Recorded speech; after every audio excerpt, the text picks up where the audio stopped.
esse é o seu ex-tricô.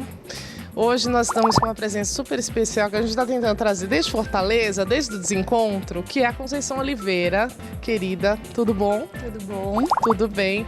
Ela tem um blog que chama Maria Fro, inclusive no Twitter é @Maria_Fro, né? Isso. Vocês, inteligentões e pessoas muito cultas e pessoas muito politizadas, certamente conhecem ela. Eu conheço também, mas por outros meios, porque eu não sou uma pessoa muito politizada. A gente vai falar sobre isso também. E eu queria falar, ó, a Maria Fro, eu vou chamar você de Maria Fro para sempre. Pode chamar. A Conceição, ela é historiadora, educadora, autora de coleções didáticas, ativista da educação para a igualdade étnico, racial e feminista. Desculpa, gente, você aí no Twitter, né? Então, querida, sabe o que eu queria falar com você? Eu queria falar sobre cotas. Falaremos. Eu quero que você me diga por que se cotas são legais ou se não são legais, se é um tipo de preconceito, como as pessoas contra as cotas falam. E vamos conversar um pouquinho sobre isso? Vamos. Ó, para a gente entender por que cota é tão necessária, a gente tem que fazer uma reflexão do racismo brasileiro, né? Do modelo do racismo brasileiro. A gente não teve no Brasil leis segregadoras como a gente tem nos Estados Unidos ou na África do Sul, por exemplo. Uhum. Aqui, a segregação, ela se dá de maneiras muito diversas, né? Ela se deu, por exemplo, com uma abolição sem nenhum tipo de reparação.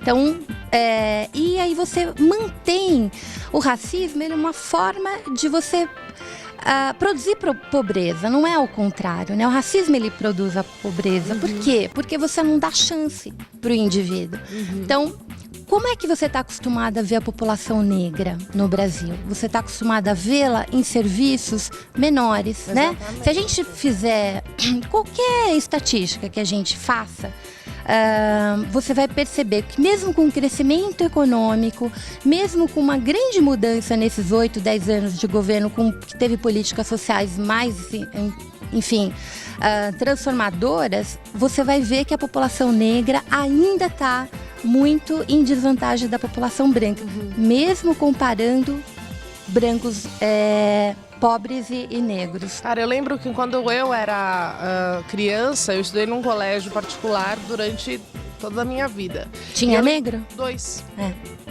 Pois é. Duas meninas negras tinha. Pois é. Tinha e se você olhar nas escolas públicas, que você tem uma maioria negra nas periferias, se você pegar a avaliação de aproveitamento, essas avaliações nacionais ou estaduais que são feitas ano a ano, se você fizer um recorte por cor, você vai perceber uma coisa terrível, que mesmo na escola pública, as crianças negras têm um rendimento menor que as crianças brancas. E aí você diz, por que isso acontece? Porque você tem um racismo, né? É um ciclo vicioso, escola, né? Então, do próprio meio. Tem pesquisas interessantíssimas que todo mundo podia ler para tentar entender como isso é assustador quando a gente pensa cada vez assim numa faixa etária menorzinha, uma creche.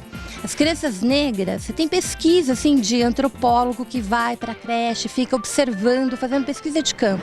As crianças negras têm apelidos negativos. Desde pequenininhas, elas são tratadas de maneira diferente da criança branca. Então, quando a criança branca chega, a professora, enfim, a pajem, vai receber na porta e tem apelidos carinhosos. Ai, minha princesa, ai, que linda, não é fofa, tal. A criança negra, às vezes, sequer tem o toque. O máximo que ela consegue é chegar na perna, perna da página, entendeu? Então, assim, tem um texto interessantíssimo de uma orientanda. Ai, gente, que coisa mais triste. É triste, mas assim, as pessoas precisam ter um pouco de sensibilidade, né? Quando a gente fala, por exemplo, por que teve um tempo atrás uma polêmica imensa se tinha que ter Monteiro Lobato na sala de aula ou não tinha. Isso. Então, assim, eu sou a favor, óbvio que não é para censurar, e o parecer não propunha censura. O que o parecer propunha? Propunha que os professores fossem orientados de que lugar social, né? Não, e de que período, qual é o contexto que foi feito Emília, né? Quem é o Monteiro Lobato, quem era esse indivíduo, o que ele pensava e assim por diante. Então, assim, um professor mais preparado, vamos pensar em ecologia, que é uma coisa que você você gosta, domina, tal. Os livros Caçada de Pedrinho tem um monte de notas explicativas para dizer que não é bacana caçar onça hoje. Então por que não pode ter nota explicativa para dizer que a maneira como o Monteiro Lobato descreve a tia Anastácia é ruim, não é legal, né? Dizer que é uma velha beiçuda e isso e aquilo. Então assim, criar na criança pequena uma imagem positiva de negritude é um desafio de todo educador. O educador não é que ele é um racista e ele faz isso de propósito, é porque ele também não é educado. Então assim, o olhar que você tem da população negra, da história, da cultura negra, da própria África, é um olhar depreciativo, entendeu? Um olhar já contaminado, exatamente, né? Então eu luto o tempo inteiro. Eu não sou muito fã de coisas politicamente corretas, não sou. Mas eu acho que para casos como o racismo, não tem saída. Não tem saída. É porque não se trata, né, de ser politicamente correto ou incorreto. É um direito, né? Compaixão, é direito humano. Entende? É direito humano. É tratar todo mundo como igual, ponto. É só isso, assim. Então, e aí por que cota é bacana? Porque você vai criar, vai formar uma elite negra? Tomara. Assim, que medo que as pessoas têm de ter uma elite negra. Né? Qual o problema? Então, assim, é interessante que as pessoas vão num dentista negro, num ginecologista negro, num cirurgião plástico negro, que a TV tenha mais negros. Qual o problema? Sim. E não em papel de empregada. Exatamente. Né? Não só em papel. Não, subalterno, né? Ou de bandido, ou, enfim, do marginal do morro e assim por diante.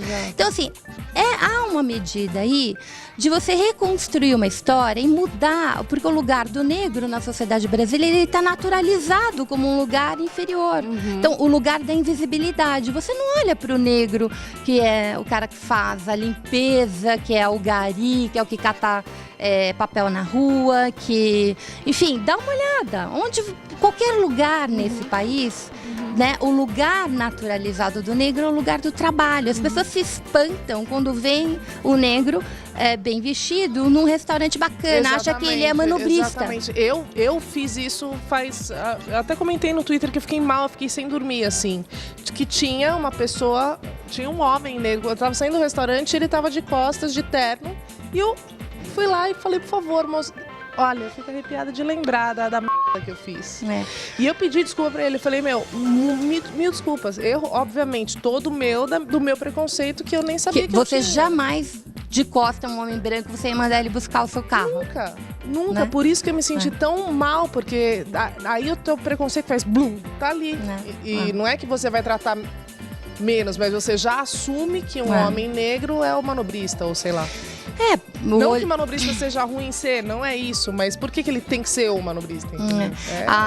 O diretor da Universidade de Palmares, ele conta que é muito recorrente isso na vida dele, porque ele é um reitor de uma universidade, é um homem negro, e frequenta lugares que os reitores frequentam, um bom restaurante, enfim.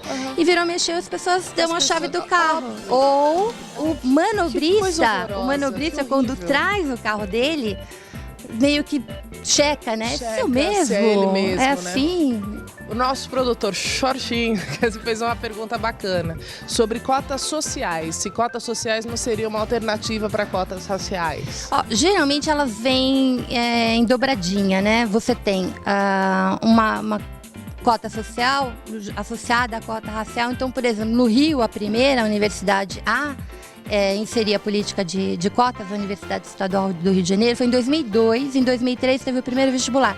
Então você tinha cota social, cota racial, eu acho que ainda não tinha indígena, mas agora você já tem, enfim, nos estados onde há população indígena, já existe várias universidades com política de cotas também para a população indígena.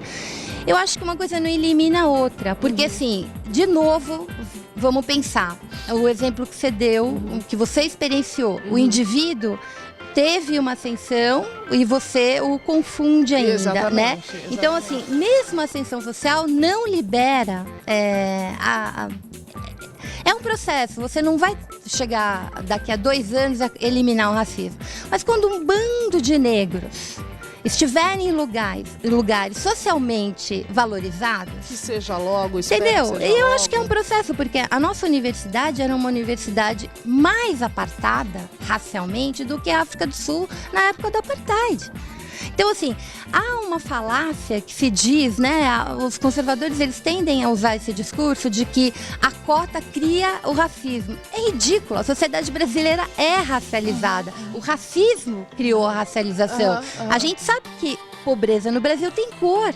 Então, eles precisam, a gente precisa misturar mais isso. A gente é uma sociedade miscigenada, legal. Então, assim, por que os negros não têm direito a ir à universidade? Não, a maior falácia que existe é brasileiro não é racista. Não, a gente somos racistas. Pelo amor de Deus. Então, pelo amor de Deus. Voltando de novo um exemplo, Jorginho, se você vai para a escola pública, vai para a periferia e vê que a criança branca, pobre, e a criança negra pobre tem tratamentos diferenciados na própria escola pública. Então, a criança branca às vezes tem mais chance, a maioria das vezes tem, porque pela cor. Então, assim, a gente tem que começar a entender que numa sociedade racista, o indivíduo branco, ele já sai na frente. É absurdo pensar nisso, mas ele tem um privilégio aí que é a identidade de branquitude. 70% dos jovens negros, dos jovens assassinados no Brasil, da faixa de 15 a 24 anos, é da cor negra. Quer dizer, a chance de um jovem morrer, né, na periferia, se ele for negro, é 3, 4 vezes maior que um jovem branco. Então, assim, nós precisamos... Não há como você tratar igualmente gente que é tratada de maneira diferente para discriminação. Então, assim, você precisa discriminar de maneira positiva. Aí a gente tem de novo uma ideia de que, bom, então todo mundo vai sair do mesmo lugar. Exatamente. Né? Porque, por exemplo, o discurso do Reinaldo Azevedo, que é o mais estereotipado, né? Que fala da meritocracia. Qual é o mérito do indivíduo que a vida inteira teve acesso a bens culturais, viajou, estudou numa boa escola, tem acesso a museu, a livro, a cinema, enfim, shows, e vive numa família letrada, com uma tradição também de cultura letrada, dele entrar no vestibular e um indivíduo de escola pública. Então, não é as pessoas mérito. Não saíram, né, do mesmo mérito, lugar. Lógico, as pessoas não saíram do mesmo lugar, elas estão... É como se você fosse ter uma corrida de uma tartaruga e um coelho e falar, olha o mérito do coelho, entendeu?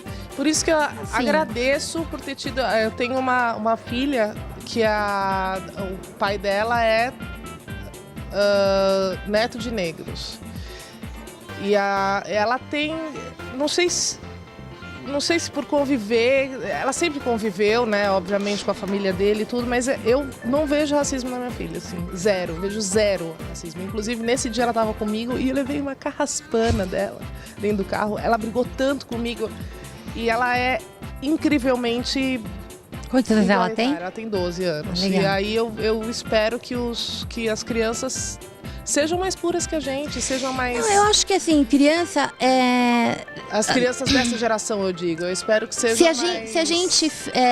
a Hannah Arendt tem uma fala que é importantíssima, assim, eu acho que todo adulto...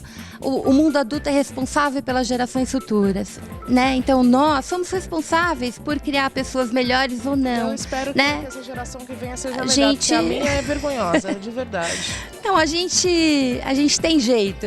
Eu tenho uma crença muito grande, entendeu? Na educação. Eu acho que a gente pode ser muito transformador quando a gente bota essa discussão. Eu dou aula para crianças de 13, 14 anos. Eles foram para Brasília o ano passado e fizeram uma entrevista com o Jean Willis sobre homofobia, né, que é um querido, e com a Erundina sobre democratização das comunicações, porque eles sabem que eu sou ativista nisso e tal, e a gente fez um projeto e fomos para Brasília. Então, assim, ambos, tanto a Erundina como o Jean, ficaram surpresos da qualidade das questões das crianças, né, porque eles se empenharam, se envolveram. Se você olhar os relatos deles hoje, você fica impressionada da transformação. Então, vários deles escreveram, eu achava que tirar onda, né, do meu amigo chamando ele de gay, etc., de mulherzinha, era bobagem e tal. Hoje eu sei que pode fazer a diferença entre a vida e a morte de alguém, se eu acirro isso, né? Então, os depoimentos deles são bem interessantes, assim, do quanto pode ser transformador quando você educa com valores, quando você tem na sua cabeça que as pessoas têm direitos, todo mundo tem, você não pode, né, discriminar de maneira negativa para excluir, né? Ao contrário, a briga por cotas tem a ver com uma discriminação positiva para você incluir, né? Isso não significa, é uma falácia dizer que a cota racial vai tirar o lugar do branco. Mentira, a gente tem cotas sociais também e uma política afirmativa em relação à mulher, por exemplo, não detona o homem. Mas a gente sabe, se você pegar qualquer estudo do IPEA, se você não tiver uma política focada em gênero também, você não consegue mudar uma série de situações de violência contra a mulher, etc. Tal. Então, vai ser cota. Eu gostaria que você voltasse pra gente conversar. A gente conversa. Vamos tranquilo. falar sobre isso também? Sim, Ontem eu vi uma reportagem do Fantástico, eu queria falar sobre essa história. Eu não vi o Fantástico, eu vi o Domingo Espetacular. Obrigada, querida. Ai, adorei. Obrigada por ter vindo. E a gente espero que você volte pra gente conversar de novo. Só chamar. Beijo.